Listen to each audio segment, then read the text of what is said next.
The Department of Justice has indicted former FBI Director James Comey again. The second round of charges includes threatening the life of the president.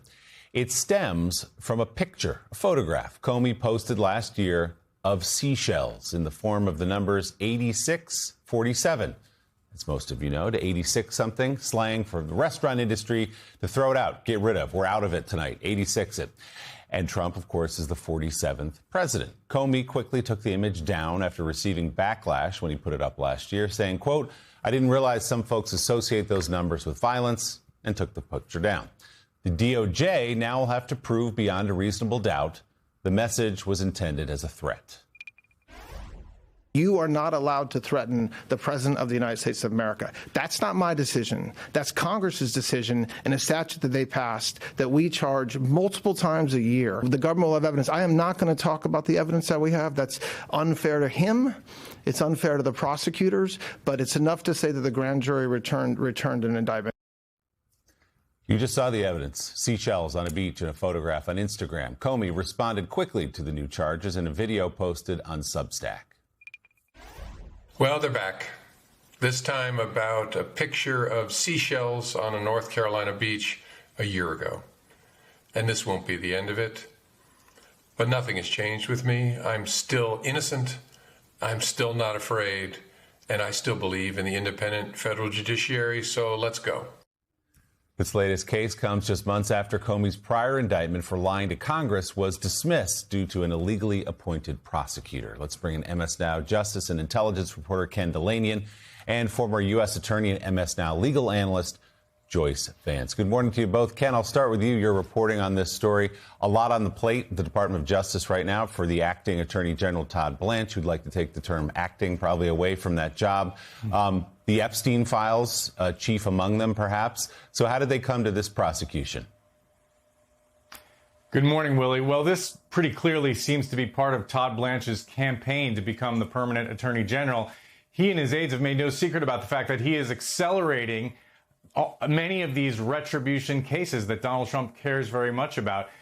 This three-page indictment makes the claim that any reasonable person who saw that photo would interpret that as a threat to the life of the President of the United States. That's obviously manifestly false. Some legal commentators have called that the most embarrassing paragraph they've ever seen in a Justice Department document. You know, I attended that news conference yesterday with Todd Blanche and the FBI Director Kash Patel, and you know, everybody in the room knew what was going on there. Even Todd Blanche knows what's going on here. No one, unfortunately, asked Todd Blanche the question of, wasn't he doing this to please Donald Trump, especially in light of that Truth Social post that Donald Trump issued last September that many people believe he meant as a private message to then Attorney General Pam Bondi, urging her to indict a number of his enemies, including James Comey. And he said our credibility is at risk here. We need to move forward as quickly as possible. After that, Pam Bondi posted that no one is above the law, seeming to refer to Comey. So this is exactly the kind of political weaponization of the Justice Department that Donald Trump and his allies baselessly accused the Biden administration of doing. Joe Biden never called on anyone to be indicted. He never directed the Justice Department to do anything in terms of a criminal prosecution. Donald Trump has done that, and his Justice Department is heeding his instructions, and this is the result. And the FBI director at that press conference proudly saying that his agency had spent 9-10 months investigating that one Instagram post to get to these charges. So, Joyce Vance, is this going anywhere? I'll just ask you bluntly. No, this isn't going anywhere, because at the end of the road for this case is the reality that the government will have to convince a jury that it has proof beyond a reasonable doubt of this case. And look, there are two charges, as Ken has alluded to. Both of them center on this notion that Comey made a threat to inflict bodily injury on the President of the United States. And that's just not here.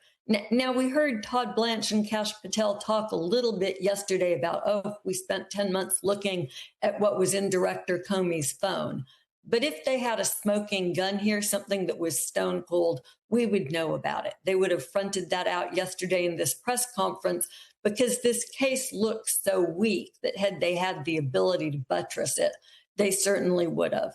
no jury will find that beyond a reasonable doubt, the director meant to inflict bodily injury on the president. He was on vacation, strolling the beach, posted on Instagram. Was it good judgment? Reasonable people can debate that.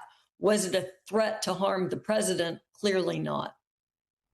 And David French, we should just remind viewers that Comey didn't even arrange the seashells that way. He says he found it and he just took a picture and put it up. And then later said he didn't know quite what it meant. But you know what it meant. Yeah. So tell us, as someone who's worked in restaurants, please explain, reiterate what this is for. Yeah. And I just have to note it comes at a moment when, you know, obviously, there was a security situation this past weekend at the Correspondents' Dinner. There's been a lot of talk the last couple of days about safeguarding the president, the need for a ballroom. And that, to me, seems like that's for Todd Blanche, who is auditioning for this job, the moment to press forward with this. Right. I mean, look, I'm a former waiter, like a lot of people in this country. And when you say 86 something, you mean get rid of it. So, you know, you would hear 86 the chocolate lava cake. It means we're out of chocolate lava cake. It doesn't mean brutally murder the cake. I mean, it's an absurd analogy to say that this is somehow, or it's an absurd stretch to say this is somehow a threat.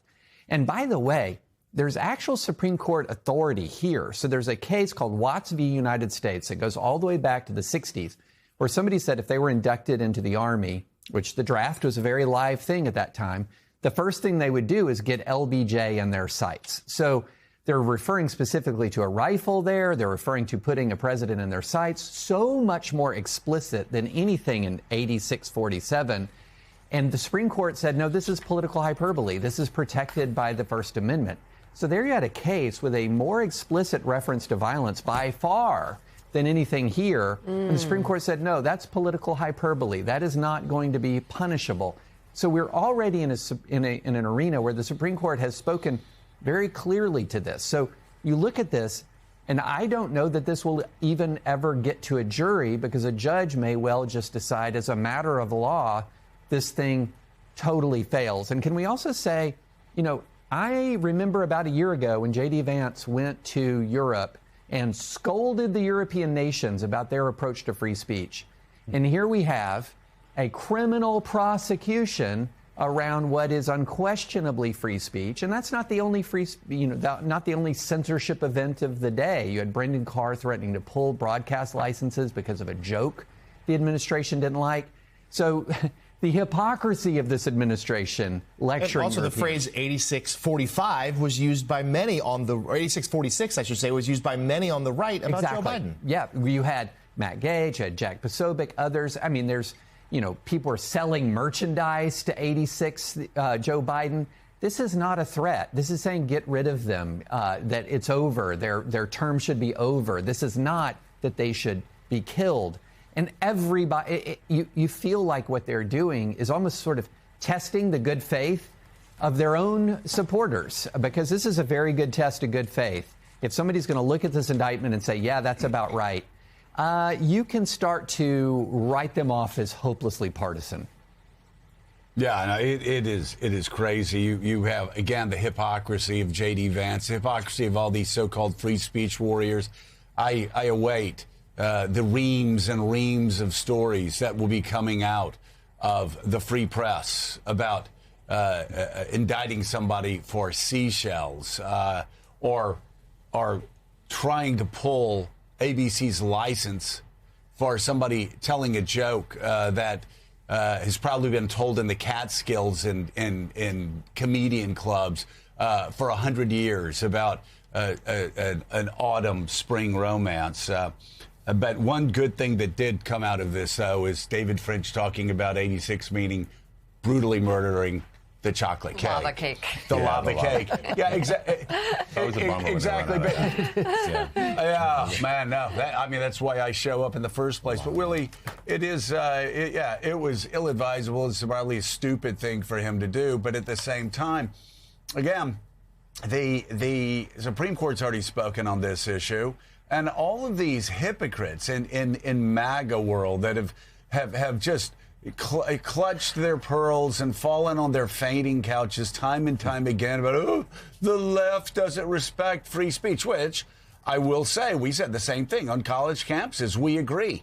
But their response to that is to not respect free speech and literally arrest people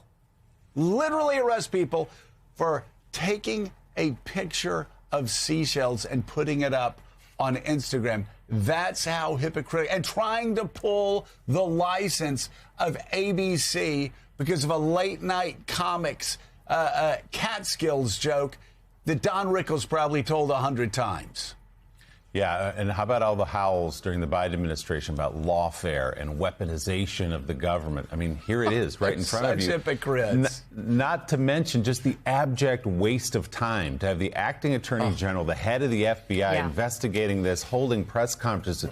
Go work on the Epstein files. Go get after the important things that are happening in this country. It's just, it's preposterous.